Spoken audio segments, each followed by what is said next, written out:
and welcome to the Nifty Scrapbooker today. We're going to be making a tag. It could go on a card, it can go inside a scrapbook page, whatever you want it to be. So we're going to take a piece of scrap paper, white scrapbook paper, 5 inches by 2.5 inches. That's the measurements of this tag. We're going to be using a 3-in-1 bevel tag punch from Creative Memories that just came out. So this will help us make the tag. We're going to be using Stampers Anonymous Tim Holtz stamp and stencil set called Butterfly Wonder. So this is a stencil we're going to be using today. And so what we're going to do is we're going to ink the back of this, and then we're going to put a stencil over it. We're going to be using the colors Tea-Dye, Chip Sapphire, Aged Mahogany, and Pine Needles. So those are the 4 colors we're going to be using today from the Distress Ink line of Tim Holtz. So we're going to get those out.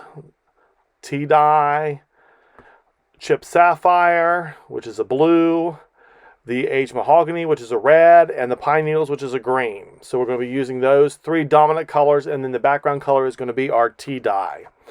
And so what we're going to do is we're going to take this, and this is the Picket Fence Studios flexible, life-changing brushes. As you can see, it flexes really nicely. A dollar store one will not flex at all, but they perform about the same. The life-changing brushes do clean up a little better.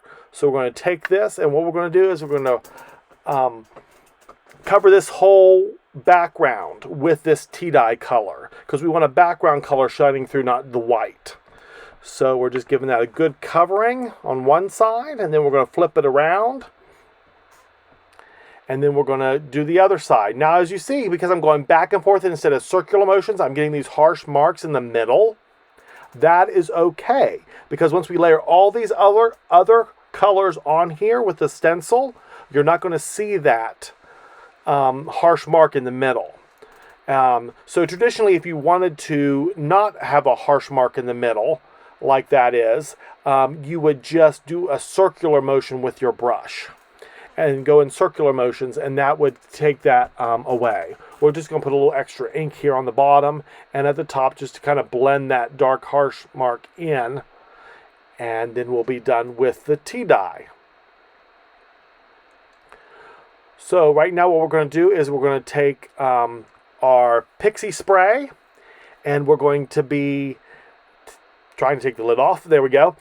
And we're going to spray the back of this stencil. Now, Pixie spray is a stencil spray used as a light tack adhesion.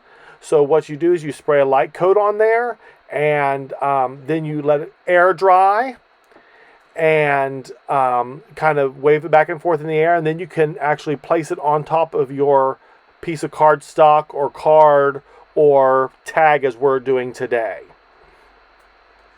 So there we go. Now it's not sticking really well, so if it doesn't stick really well, you might not have shaken up the can good enough. So as you see here, I am trying to get it to stick really well, and it's not.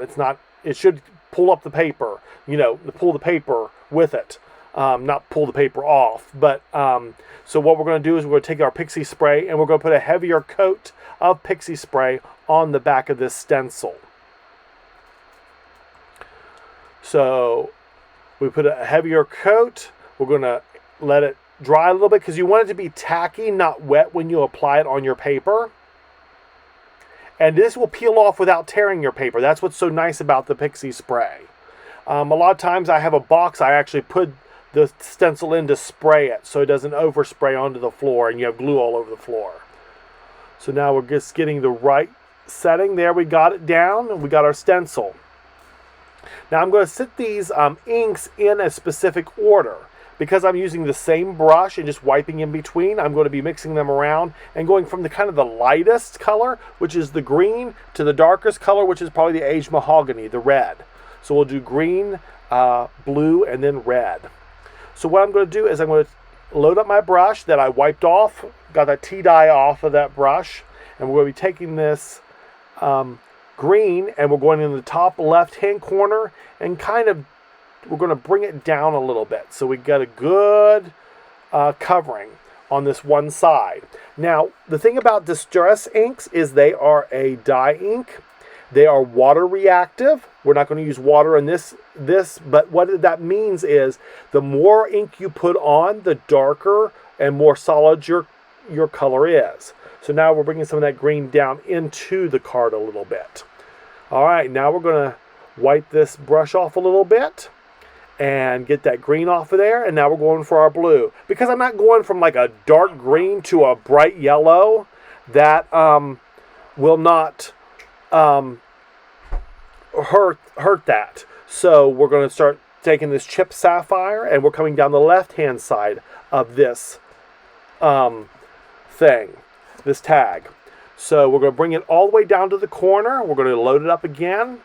We're going to come up from the bottom there, and we're going to just kind of give this a left-hand side, leaving just a corner, bottom corner there for our red, our aged mahogany. So there, once again, I'm wiping off. This is a microfiber towel. It doesn't cause lint, and it cleans stencils and brushes off really, really well. You can get them 2 for $1 at the Dollar Tree. So there we go with our aged mahogany. We're going to get a good in there. And what we're going to do is we're going to take it up into the green and the blue and kind of blend those colors together.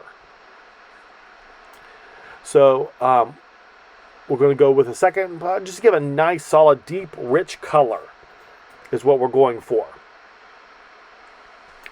All right, we're going to clean our brush off again. And this is where the magic is going to happen. We're going to start taking this. Oh, first, before you do that, before you take it off the table, go ahead and take your microfiber cloth and wipe your stencil, because ink gets on the stencil and just kind of lays there. So if you pat that, and especially in those intricate spots, you pat that or get that off there, and then you can take it off. As you can see, you can take this stencil right off. It popped right off, and there is our card that we painted. Now what we're going to do is we're going to take our 3-in-1 bevel tag punch. This does 1 inch, 2 inches, and 2.5 inches. So that's why we did a 2.5 inch tag. We're going to slide it all the way in as far as it will go, punch it down, and there we go. We got our tag top. We have a nice beveled top tag. It has a couple bevels and a nice hole at the top punched into it. So now, how can we fix this up even more? Well, let's grab that stamp set that we had. Remember, this is a stamp and stencil set from Tim Holtz and Stampers Anonymous. We're going to grab the Monarch Butterfly, and we're going to be taking a stamp block, and putting that on there. And then we're going to be taking that and just stamping it there kind of diagonally. So I'm going to be using the Tuxedo Black ink from Memento, and I'm going to be applying that onto the stamp. Get a nice black covering, and then we are going to stamp that onto our card. Now we're going to go up to where the lighter section is and kind of put it in there, not up close to the notch that's in it, but just put up there in the corner, kind of at an angle, kind of like it's flying. And there, we got our butterfly on there. Isn't that great? Now, as you see, I use my microfiber cloth to actually clean the stamp as well as the brushes. And this just gets the excess ink off there. As you can see, my rag is quite well loved. We'll put that stamp back away in our DVD case that I bought to store those in. And now we're going to do one more thing. We're going to use Tim Holtz Ideologies Small Talk sticker pack. Now these come with many, many phrases on stickers, and you can see that it comes in white, but as you flip back through the book, the same words that are on the first page in white are on the first page in black. So we're going to pick a sticker off of this that says, "Start doing things you love." And we're going to actually be putting this on near the bottom, about 2/3 of the way down our tag. And there we go. Get it measured just right, kind of centered on the tag. It fits just perfectly. And there we go. We got our tag done. So I hope you enjoyed this video by the Nifty Scrapbooker. See you next time.